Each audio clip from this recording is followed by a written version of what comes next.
sum number 4. Aniket Limited issued 40,000 equity shares of 100 each payable as follow. On application 20 rupees, on allotment 30 rupees, on first call 30 rupees, on second call 20 rupees. और हम Aniket limited एक company है जिसने publicly कितने share issue किए? 40,000 share issue किया है। मतलब कंपनी का कैपेसिटी कितना है? 40,000। तो कंपनी का कैपेसिटी मिल गया। Company capacity is 40,000 shares. अब 40,000 शेयर पे कितना मांगने वाला है? 100 रुपया मांगने वाला है। बराबर है, 100 रुपया मांगने वाला, 100 रुपया फेस वैल्यू है, 100 रुपया मांग रहा है, मतलब इसे पार कहते हैं। जितना है उतना ही मांगना मतलब पार, कम में मांगना मतलब डिस्काउंट, ज्यादा देना मतलब प्रीमियम। बराबर है। तो यहाँ पे 100 रुपए का चीज 100 रुपया मांगा है। कैसे मांगा है? तो 20 रुपया एप्लीकेशन पे, 30 रुपया अलॉटमेंट पे, 30 रुपया फर्स्ट कॉल पे, 20 रुपया फाइनल कॉल पे। समझ में आया क्या? बढ़ते आगे क्या दिया है? Company receive application for 50,000 share. Application receive कितना एप्लीकेशन रिसीव हुआ? 50,000 एप्लीकेशन मिला है। मतलब एप्लीकेशन ज्यादा मिल गया है। कल ही मैंने आपको बताया अगर एप्लीकेशन ज्यादा मिल जाएगा तो दो चीज होगा, या तो एक्सेप्ट या तो रिजेक्ट, या तो एक्सेप्ट या तो रिजेक्ट, या तो एक्सेप्ट या तो रिजेक्ट। एक्सेप्ट किया मतलब प्रो राटा, रिजेक्ट किया मतलब रिफंड। एक्सेप्ट किया मतलब प्रो राटा, रिजेक्ट किया मतलब रिफंड। एक्सेप्ट किया मतलब प्रो राटा, रिजेक्ट किया मतलब रिफंड। समझ में आया क्या? अब अपने को देखना होगा ये 50,000 जो एप्लीकेशन आया है इसमें जितना एक्स्ट्रा एप्लीकेशन आया, कितना एक्स्ट्रा एप्लीकेशन आया? 10,000। 10,000 एक्सेप्ट करना है या रिजेक्ट करना है ये क्वेश्चन में बोला रहेगा। क्वेश्चन में दिया है company receive application for 50,000 equity shares. Allotment of the shares were made on pro rata basis। pro rata मतलब एप्लीकेशन एक्सेप्ट किया है। मतलब ये जो 50,000 एप्लीकेशन आया है इसमें 40,000 तो हमारा पहले से था, बाकी जो एक्स्ट्रा 10,000 है ये हमने एक्सेप्ट किया है। एक्सेप्ट किया है और एक्सेप्टेड को हमको क्या करना पड़ेगा? प्रो राटा करना पड़ेगा। मतलब अलॉटमेंट की बात करेंगे तो अलॉटमेंट कितना शेयर होगा? तो अलॉटमेंट 40,000 होगा और बाकी ये जो 10,000 है ये आपको प्रो रेटा करना पड़ेगा। प्रो रेटा मतलब एडवांस। प्रो रेटा मतलब एडवांस। भाई 40,000 कैपेसिटी, 40,000 ही अलॉट कर सकते हैं, तो 10,000 जो एप्लीकेशन का पैसा आया है वो हमने एक्सेप्ट किया है और जो चीज को एक्सेप्ट किया है उसे आप आगे एडजस्ट करने वाले हो। मतलब प्रो रेटा आपके लिए क्या है? एडवांस है। बात समझ में आया? प्रो रेटा का 10,000 शेयर का जो भी पैसा आपको मिला है वो आपका एडवांस है, वो आपको आगे एडजस्ट करना पड़ेगा। क्लियर हुआ? क्लियर हुआ यहाँ तक? पक्का समझ में आ गया? बढ़ते आगे क्वेश्चन में देखते हैं क्या दिया है। आगे क्वेश्चन में दिया है excess application money were adjusted to allotment. जितना भी एप्लीकेशन का एक्सेस पैसा आया है अलॉटमेंट में एडजस्ट करो। नहीं भी बोलता तो भी हम लोग यही काम करने वाले थे। आगे shares allotment and calls were made and also received except Mr. Tanish who was holding 1,000 shares failed to pay both the call. His shares were forfeited after second call. Record the above transaction. Start करते देखते अब ये हुआ क्या है। जब भी pro rata आएगा तो और एक चीज कैलकुलेट करेंगे, that is pro rata ratio. अभी प्रो राटा रेशियो कैसे कैलकुलेट होता है? कंपनी का कैपेसिटी कितना है? एप्लीकेशन कितना मिला? तो इधर मैं लिखता हूँ एप्लीकेशन यानी कि अप्लाई और फिर अलॉट। एप्लीकेशन यानी कि लोगों ने कितना अप्लाई किया है? 50,000 शेयर के लिए अप्लाई किया है, बट मैंने अलॉट कितना किया है? तो हमारा रेशियो क्या है? ये याद रखना। अगर 5 शेयर के लिए अप्लाई किया है तो 4 शेयर्स अलॉट करेंगे। 5 शेयर के लिए अप्लाई किया है तो 4 शेयर अलॉट करेंगे। मतलब आपने अगर मेरे पास 5 शेयर के लिए अप्लाई किया है तो 4 शेयर देंगे, तो आपका 1 शेयर का जो पैसा मेरे पास क्या है? एडवांस है।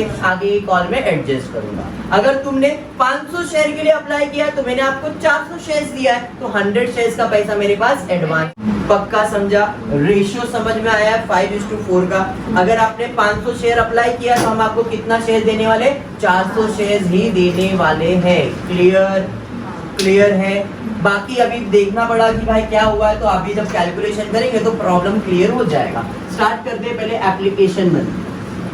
एप्लीकेशन मनी में कितना एप्लीकेशन आया है? 50,000 शेयर्स का एप्लीकेशन आया है और एप्लीकेशन में कितना मिलने वाला है? 20 रुपीज। मतलब कितना हो गया ये? 1 लाख हुआ? 10 लाख आएगा ना? 1 2 3 4 5 जीरो तो लाख किधर हो गया? 5 2 10, मतलब 6 जीरो आएगा तो 10 लाख रुपया हो गया। अरे बात समझा? बट ये 10 लाख पूरा मेरा है क्या? नहीं सर, हमारे लिए तो सिर्फ 40,000 ही हमारा है। मतलब इस एप्लीकेशन के मनी के अंदर मैं बोल सकता हूँ 40,000 इंटू 20, यानी कि 8 लाख रुपया सिर्फ मेरा है। 10,000 एप्लीकेशन जो एक्स्ट्रा आया है जिसपे 20 रुपया मिला है, यानी कि 2 लाख रुपया ये मेरा एडवांस है। मैंने आपको बताया था प्रो रेटा में जो पैसा मिलेगा वो क्या है? एडवांस। ये समझ में आया? क्लियर हुआ? एप्लीकेशन के ऊपर 50,000 एप्लीकेशन आया है, बट 50,000 पूरा हमने अलॉट नहीं किया है। 50,000 में 40,000 हमारा है, 10,000 एडवांस है। तो मैंने कैलकुलेशन किया, टोटल 10 लाख में 8 लाख मेरा है, 2 लाख एडवांस है। अभी एडवांस आगे के कॉल में हम एडजस्ट करेंगे। मतलब ये एप्लीकेशन का स्टेज हो गया। अलॉटमेंट पे जाएंगे। अलॉटमेंट कितना करेंगे? जितना कंपनी का कैपेसिटी है, 40,000। 40,000 के ऊपर कितना एप्लीकेशन है? 30 रुपया, तो ये आ जाएगा 12 लाख रुपए। अरे बराबर है? 12 लाख पूरा मेरा है। हाँ सर, 12 लाख पूरा मेरा है, लेकिन 12 लाख के अंदर अपने पास एडवांस कितना पड़ा है? 2 लाख। तो 12 लाख में से 2 लाख एडवांस है, तो इस स्टेज पे पैसा कितना मिलेगा? 10 लाख रुपए। बात समझ में आया? टोटल 12 लाख मिलना चाहिए, बट 12 लाख नहीं मिलेगा। 2 लाख जो एडवांस है माइनस होगा, तो इस स्टेज में कैश कितना आएगा? 10 लाख। 12 लाख आना चाहिए, 2 लाख एडवांस पड़ा है तो 2 लाख माइनस हो जाएगा, बचेगा 10 लाख रुपए, वो तुमको कैश मिलेगा। बात समझा? तीसरे स्टेज पे जाएंगे, स्टेज नंबर 3 पे जाएंगे, यानी कि फर्स्ट कॉल करेंगे। कितना कॉल करेंगे? 40,000 का। 40,000 पे 30 रुपया आप बोले तो 12 लाख रुपए। 12 लाख पूरा मिलने वाला है। हाँ सर, 12 लाख पूरा मिलने वाला है, लेकिन एक बंदा है, कौन? सनीश करके, उसने आपको पैसा नहीं दिया है 1,000 शेयर्स के ऊपर। मतलब 12 लाख रुपया पूरा मिलने वाला था, तो 1,000 शेयर्स पे 30 रुपए के हिसाब से 30,000 नहीं मिलेगा। अब क्या कोई पैसा मेरे पास एडवांस है? हाँ, एडजस्ट हो गया। तो इस कॉल में कोई एडवांस नहीं है, तो डायरेक्टली पूरा कॉल इन अरियर में चले जाएगा 30,000। तो 12 लाख में से अगर 30,000 कॉल इन अरियर है, तो बचा कितना इस रेंज में पैसा? देखो, 0 0 0 0, 10 में से 7, 1 और 1, 11,70,000। तो फर्स्ट कॉल में कितना पैसा मिलेगा? 11,70,000, क्योंकि 30,000 कॉल इन अरियर है। बात समझ में आया क्या? बढ़ेंगे सेकेंड कॉल की तरफ। सेकेंड कॉल पे जाएंगे, तो सेकेंड कॉल कितने का होगा? 40,000 शेयर्स का होगा। एक कॉल पे 20 रुपए के हिसाब से 8 लाख रुपया मिलेगा, बट इधर भी वो बंदे ने पैसा नहीं दिया है। 1000 शेयर होल्डर ने 1000 पे 20 रुपया नहीं दिया, मतलब 20,000 नहीं दिया है। तो 8 लाख में से 20,000 माइनस कर दो, बचेगा कितना तुम्हारे पास? 7,80,000। तो मतलब सेकेंड कॉल पे कितना पैसा मिलेगा? 7,80,000। इतना समझ में आ गया है? पक्का समझा है? अगर ये समझ गया है, मतलब आपका काम फिट हो गया। अभी कुछ नहीं, एंट्रीज आपको आ जाएगा, ये समझना जरूरी है। पक्का?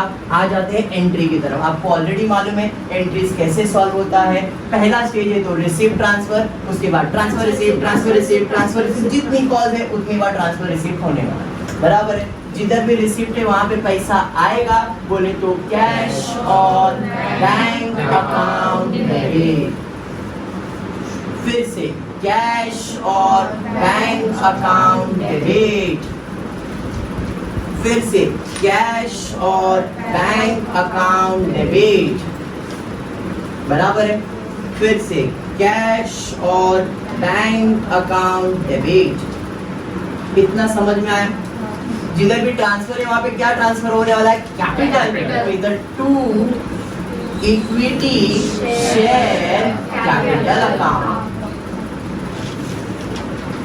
बराबर है। फिर से ट्रांसफर है to equity share capital account, समझा?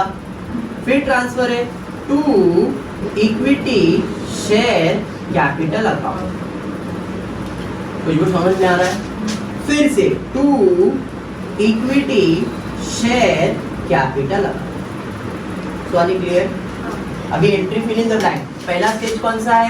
एप्लीकेशन। डेबिट हो गया तो क्रेडिट में टू शेयर एप्लीकेशन अकाउंट। इधर क्रेडिट हो गया डेबिट में शेयर एप्लीकेशन अकाउंट डेबिट, बराबर है? बराबर। अलॉटमेंट, इधर क्रेडिट हो गया डेबिट में आ जाएगा शेयर अलॉटमेंट अकाउंट डेबिट, बराबर है? इधर टू शेयर अलॉटमेंट अकाउंट। समझ में आ रहा है? कौन सा स्टेज है? First call. क्रेडिट हो गया तो डेबिट में share first call account debit, to share first call account. Final call है, इधर आ जाएगा share second and final call account debit, बराबर? To share second and final call account. Entry clear है? हम अमाउंट भरेंगे एप्लीकेशन पे। कितना एप्लीकेशन पे पैसा मिला? एप्लीकेशन पे 10 लाख मिला, तो 10 lakh debit 10 lakh credit, simple. अब रूल है जितना एप्लीकेशन क्रेडिट किया पहले उतना एप्लीकेशन डेबिट कर दो। अब इसी से पूछो क्या 10 लाख पूरा कैपिटल का है? नहीं। कैपिटल का कितना है? 8 लाख। भैया कैपिटल में 8 लाख जाएगा, तो बाकी 2 लाख क्या है? एडवांस है। क्या एडवांस है? एप्लीकेशन का कौन सा स्टेज आता है? अलॉटमेंट। यहाँ पे जो एडवांस लिखेंगे इधर लिखेंगे to share allotment in advance account. समझ में आया क्या? समझा? कितना एडवांस है? 2 लाख रुपए, तो इधर लिख दिया 2 लाख रुपए। बात समझ में आया? पहला स्टेज खत्म हो गया। दूसरा स्टेज पे जाएंगे। अलॉटमेंट, कितना पैसा आने वाला है? 12 लाख। तो भैया share allotment 12 lakh debit 12 lakh credit. पूरा कैपिटल का ही है ना? तो पूरा कैपिटल में गया। जितना अलॉटमेंट डेबिट उतना अलॉटमेंट पूरा क्रेडिट कर दो। क्या पूरा पैसा 2 लाख आएगा? 12 लाख आएगा? नहीं, 2 लाख एडवांस है। तो भाई शेयर अलॉटमेंट एडवांस था, क्रेडिट अब एडजस्ट करेंगे तो यहाँ पे हो जाएगा debit. Share allotment in advance account debit, कितना? 2 लाख। समझ में आया? तो 12 में से 2 लाख तो बचा कैश कितना? 10 लाख। बात समझ में आया? ये एडजस्टमेंट समझा? हो गया अलॉटमेंट का एंट्री। अंडरस्टूड? फर्स्ट कॉल कितने का है? 12 लाख रुपए का। First call 12 lakh debit 12 lakh credit. अब पैसा मांगने के लिए गए तो क्या पता चला? इसने पैसा नहीं दिया, बाकी सबने पैसा दिया है। तो भाई फर्स्ट कॉल डेबिट कितना? 12 लाख। तो फर्स्ट कॉल क्रेडिट कितना? 12 लाख। अंडरस्टूड? 12 लाख डेबिट तो 12 लाख क्रेडिट हो गया। अब क्या पूरा पैसा आया? नहीं सर, 11,70,000 ही आया। यहाँ पे 11,70,000 ही आया। तो बाकी पैसा कॉल इन ऑरियर है, अपने लिए लॉस है, जो भी लॉस है वो डेबिट में आएगा। Call in arrear account debit कितना? 30,000। 12 लाख हो गया। सेकेंड कॉल पे जाएंगे। सेकेंड कॉल पे कितना पैसा आने वाला है? 8 लाख। भाई सेकेंड कॉल का 8 लाख। 8 लाख डेबिट पूरा कैपिटल का है? हाँ सर, पूरा कैपिटल। बात समझा? जितना डेबिट उतना क्रेडिट कर दो। 8 लाख। कितना पैसा आ रहा है? 7,80,000। वर्किंग बना है, खाली अमाउंट भरना है। वर्किंग प्रॉपरली समझ जाओ तो ये हो जाएगा आपका। तो 20,000 मेरे लिए क्या है? Call in arrear account. कितना? बात समझा? हो गया। बट क्वेश्चन में आगे बोला उसके शेयर्स को फोरफिट करना है। फोरफीचर का मतलब कैंसलेशन ऑफ कैपिटल। फोरफीचर का मतलब कैंसलेशन ऑफ कैपिटल। फोरफीचर का मतलब कैंसलेशन ऑफ कैपिटल। कैपिटल होता है क्रेडिट, कैंसिल करने के लिए डेबिट। कैपिटल होता है क्रेडिट, कैंसिल करने के लिए डेबिट। तो भैया डेबिट हो जाएगा। Equity share capital account debit. अरे समझा? अब क्या करने का प्रियंका? इससे पूछने का भैया आप तो क्रेडिट होते थे, डेबिट क्यों हुए? तो बोलेगा आप ही की वजह से। कॉलिनर ईयर दो बार हुआ है। यहाँ पे लिखेंगे to first call in arrear account, to second and final call arrear account. अरे समझ में आया? क्लियर? समझा? अब भैया का कितना शेयर था? 1000 शेयर था। हमारे शेयर का फेस वैल्यू कितना था? 100। तो 1000 इंटू 100 करो, कितना आएगा? 1 लाख रुपया। मतलब कैपिटल कितने का कैंसिल होगा? 1 लाख रुपया। क्यों कैंसिल हुआ? बिकॉज उसने इधर 30,000 नहीं दिया, 20,000 नहीं दिया। मतलब 30,000 कॉलिनर ईयर, 20,000 कॉलिनर ईयर। तो मतलब लाख रुपए में 50,000 नहीं दिया, बाकी 50 तो दिया था। तो मेरा फायदा था। टू शेयर फोरफिटेड अकाउंट कितना? 50,000। एंट्री समझ में आया क्या? हो गया शेयर फोरफीचर। अगर री इशू करने बोलेगा तो री इशू देखेंगे। अब इस सब में नहीं है तो री इशू का टेंशन नहीं पाते। समझ में आया सब? इंपॉर्टेंट इस सब में क्या था मालूम है? ये कंसेप्ट को समझना। एप्लीकेशन मिला तो एप्लीकेशन में अपना पैसा कितना, एडवांस कितना। तो एडवांस एडजस्ट हो गया क्या? हाँ सर एडजस्ट हो गया। अगर एडजस्ट नहीं होता तो इधर जो भी पैसा एक्स्ट्रा, फॉर एग्जांपल मेरे पास यहाँ पे आता 15 लाख रुपए एडवांस, कॉल में 12 लाख है तो 3 लाख एक्स्ट्रा रहता, वो अपन इधर एडजस्ट करते। और इधर अगर अरियर आता तो ये प्रोरेटा यूज करते आप। प्रोरेटा क्यों नहीं यूज किया? बिकॉज जो एडवांस था वो इधर खत्म हो गया है। जब एडवांस पूरा खत्म हो गया तो डायरेक्टली कॉलिनर ईयर निकालने का। लेकिन अगर एडवांस बचता है, एडवांस अगर बचता है तो ये प्रोरेटा का यूज करके कितना एडवांस इसका था, कितना पैसा अप्लाई किया, ये सब कैलकुलेशन आता है। समझ में आया?